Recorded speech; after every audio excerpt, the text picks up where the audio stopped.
اعوذ باللہ من الشیطان الرجیم بسم اللہ الرحمن الرحیم السلام علیکم ورحمۃ اللہ وبرکاتہ۔ محترم سامعین، کیسے ہیں آپ سب؟ امید کرتے ہیں کہ آپ سب اللہ تعالیٰ کے فضل و کرم سے ٹھیک ٹھاک اور خوش ہوں گے۔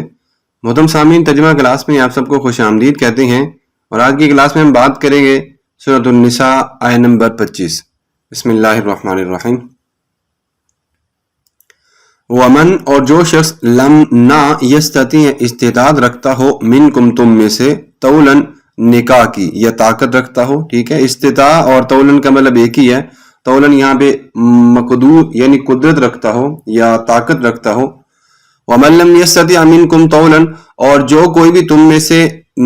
طاقت نہ رکھتا ہو، ان ینکحا، یہ کہ وہ نکاح کرے، المحسنات پاکیزہ عورتوں سے، المؤمنات مومن، ان ینکح المحسنات المؤمنات، یہ کہ وہ پاکیزہ مسلمان عورتوں سے نکاح کرنا چاہے، نکاح کرنا یا مومنات عورت سے، فمما، پس ان میں سے جو ملکت مالک ہوئے، ایمانکم تمہارے دائیں ہاتھ، من فتیاتکم المؤمنات، من سے فتیاتکم لونڈیاں، کم تمہاری، المؤمنات مومنوں کے قبضے میں جو لونڈیاں آ گئی ہیں۔ اللہ نے فرمایا فمما ملکت ایمانکم من فتیاتکم المؤمنات، مومن لونڈیوں سے جو تمہارے قبضے میں آ گئی ہوں ان سے نکاح کر لے۔ واللہ، اور اللہ اعلم زیادہ جانتا ہے، بایمانکم تمہارے ایمان کو، اور اللہ زیادہ جانتا ہے تمہارے ایمان کو، بعضکم من بعض تمہارے بعض ایک دوسرے سے ہیں، فانکحوہن پس تم نکاح کرو، باذن اہلہن باذن اجازت سے، اہلہن ان کے گھر والوں کی یا ان کے اہل کی، ٹھیک ہے، فانکحوہن باذن اہلہن تم نکاح کرو ان سے ان کے گھر والوں کی اجازت سے، وآتوہن اجورہن اور دو انہیں ان کے حق مہر، وآتوہن اجورہن انہیں ان کے حق مہر دو، بالمعروف دستور کے مطابق، محسنات پاک دامن عورتوں کو، غیر مصافحات نہ کہ بدکاریاں کرنے والی عورتوں سے تم نکاح کرو، ولا متخذات اخدان، اب دیکھیں یہاں پہ لفظی ترجمہ دیکھیں، ولا متخذات اخدان، اور نہ ہی در پردہ دوستی کرنا چاہیں، مطلب یہ سمجھ لیں کہ اللہ تبارک و تعالیٰ نے فرمایا کہ نہ ہی ایسی عورتیں کہ جو غیروں سے آشنائی کرنے والی ہوں، غیروں سے دوستی کرنے والی ہوں، ولا متخذات، اور نہ ہی وہ پکڑنے والی ہوں، اخدان دوستی کو، فَإِذَا پس جب احسن وہ نکاح میں آ جائیں، فَإِن پس اگر اتینا وہ ارتکاب کریں، بفاحشۃ کسی بے حیائی کا، فعلیہن تو ان پر ہے، نصف آدھا، ما علی المحسنات ما نسبت اس کے، علی المحسنات جو کہ نیک پاک دامن عورتوں پر ہے، من العذاب عذاب سے۔ اب یہاں پہ لونڈیوں کے بارے میں اللہ تبارک و تعالیٰ ارشاد فرما رہے ہیں، ٹھیک ہے، تو لونڈیوں کی سزا کے بارے میں اللہ یہاں فرما رہے ہیں کہ ان کی سزا کیا ہو جائے گی؟ آدھی ہو جائے گی۔ ذالک، یہ لمن اس شخص کے لیے ہے، اس عورت کے لیے ہے، خشی العنت منکم جسے اندیشہ ہو گناہ کرنے کا تم میں سے، وان تصبروا خیر لکم اور یہ کہ تم صبر کرو وہ تمہارے لیے بہتر ہے، واللہ غفور الرحیم اور اللہ تبارک و تعالی بخشنے والے ہیں اور رحم فرمانے والے ہیں۔ محترم سامعین، آپ نے اس آیت مبارکہ کا ترجمہ لفظی بھی اور تھوڑا تھوڑا بامحاورہ بھی ملاحظہ کیا۔ دوبارہ ہم آپ کو اس آیت مبارکہ کا بامحاورہ ترجمہ بتا دیتے ہیں، توجہ کیجیے گا۔ بسم اللہ الرحمن الرحیم۔ وَمَن لَّمْ يَسْتَطِعْ مِنكُمْ طَوْلًا أَن يَنكِحَ الْمُحْصَنَاتِ الْمُؤْمِنَاتِ، اور تم میں سے جو شخص آزاد مسلمان عورتوں سے نکاح کرنے کی مالی طاقت نہ رکھتا ہو، فَمِمَّا مَلَكَتْ أَيْمَانُكُم مِّن فَتَيَاتِكُمُ الْمُؤْمِنَاتِ، تو اللہ فرماتے ہیں کہ وہ مسلمانوں کی مملوکہ مسلمان باندیوں سے نکاح کر لے، واللہ اعلم بایمانکم اور اللہ تمہارے ایمان کو بہت زیادہ جاننے والے ہیں، بعضکم من بعض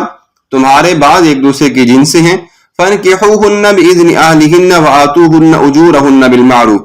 تو تم ان باندیوں سے ان کے مالکوں کی اجازت سے نکاح کرو اور دستور کے مطابق انہیں ان کے حق مہر بھی دو، محسنات غیر مصافحات ولا متخذات اخدان، حالانکہ وہ باندیاں نکاح کی حفاظت میں آنے والی ہوں، ٹھیک ہے، غیر مصافحات بدکاری کرنے والی نہ ہوں، ولا متخذات اخدان اور نہ ہی وہ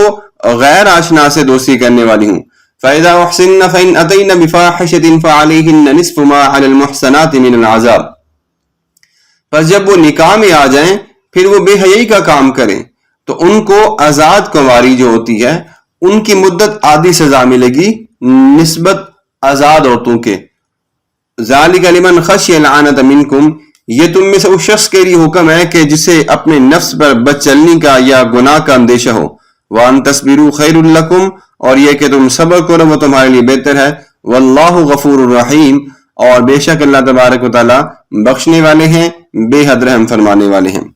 محترم سامعین، اس آیت مبارکہ میں اللہ تبارک و تعالیٰ نے سب سے پہلے نمبر پہ جو حکم دیا اور وہ یہ ہے کہ اگر تم میں سے کوئی بھی انسان جو کہ نکاح کی طاقت نہ رکھتا ہو تو اسے چاہیے کہ وہ لونڈیوں کے ساتھ نکاح کر لے. پھر یہ بھی کہا گیا کہ لونڈیوں سے نکاح کرنے کے لیے ان کے مالکوں کی اجازت چاہیے. پھر یہ بھی کہا گیا کہ لونڈیوں سے نکاح کرنے کے لیے انہیں ان کے حق مہر بھی دے دو. پھر یہ بھی کہا گیا کہ اگر وہ لونڈیاں جن سے تم نکاح کر بیٹھتے ہو جنہیں تم نے حق مہر بھی دے دیا، اگر وہ بے حیائی کا کام کرتی ہیں، وہ کسی ناشنا سے دوستی کرتی ہیں، تو اللہ تبارک و تعالیٰ نے پھر یہ بھی فرما دیا کہ انہیں جو ہے وہ سزا دی جائے گی. اور یہ اس عورت کے لیے ہے کہ جسے تم میں سے اپنے اوپر بچلنی کا یا بے گناہ کرنے کا اندیشہ زیادہ ہو. اور اللہ فرماتے ہیں کہ تم صبر کرو کیونکہ یہ بات تمہارے لیے زیادہ بہتر ہے، اور بے شک اللہ تبارک و تعالیٰ بخشنے والے ہیں اور مہربان ہیں، بہت زیادہ رحم فرمانے والے ہیں. محترم سامعین، اس آیت مبارکہ کا اگر ہم مختصر خلاصہ جات اور دن نکالنا چاہیں تو دیکھیں اللہ تبارک و تعالیٰ نے شروع میں فرمایا وَمَن لَّمْ يَسْتَطِعْ مِنكُمْ. اب یہاں پہ پہلا حکم جو بیان کیا جا رہا ہے وہ یہ ہے کہ اس آیت میں غلبہ شہوت رکھنے والے شخص کے لیے صرف دو طریقے ہیں. جس انسان پر یہ شہوت کا غلبہ زیادہ ہو اور وہ نکاح کی طاقت بھی نہ رکھتا ہو تو اللہ نے کہا پہلا کام ضبط نفس کرے. ضبط نفس ہو جائے تو ٹھیک ہے، ورنہ پھر وہ کنیزوں سے نکاح کر لے. کنیزیں اگر وہ ان سے بھی نکاح کی طاقت نہیں رکھتا تو پھر حدیث مبارکہ میں حکم دیا جا رہا ہے کہ وہ انسان روزے رکھے کیونکہ یہی اس کے لیے بہتر ہے. اللہ فرماتے ہیں قرآن مجید میں وَلْيَسْتَعْفِفِ الَّذِينَ لَا يَجِدُونَ نِكَاحًا حَتَّى يُغْنِيَهُمُ اللَّهُ مِنْ فَضْلِهِ. اور جو لوگ نکاح کی طاقت نہیں رکھتے ان پر لازم ہے کہ وہ ضبط نفس کریں حتیٰ کہ اللہ تبارک و تعالیٰ انہیں اپنے فضل سے غنی کر دے. اب دیکھیں اس آیت مبارکہ میں بھی اللہ تبارک و تعالیٰ نے غیر مبہم الفاظ میں یہ واضح فرما دیا ہے کہ اگر نکاح نہیں کر سکتے تو ضبط نفس کر لو، ٹھیک ہو گیا. اور اگر نکاح کی استطاعت ہونے کی صورت میں بھی اگر تم نکاح نہیں کر سکتے تو پھر لونڈیوں سے نکاح کر لو. اگر یہ بھی نہیں کر سکتے تو پھر اللہ نے کہا کہ تم اپنے آپ پر کنٹرول رکھو، محسنین غیر مصافحین، حالانکہ تم ان کو نکاح کی حفاظت میں لانے والے ہو، نہ کہ محض عیاشی کرنے کے لیے. اب اس آیت مبارکہ میں بھی واضح فرمایا جا رہا ہے کہ نکاح کا مقصد ہی حفاظت ہوتی ہے. امام بخاری رحمۃ اللہ علیہ فرماتے ہیں کہ حضرت علی ابن ابی طالب رضی اللہ تعالیٰ عنہما راوی ہیں کہ نبی اکرم صلی اللہ علیہ وسلم نے غزوہ خیبر کے دن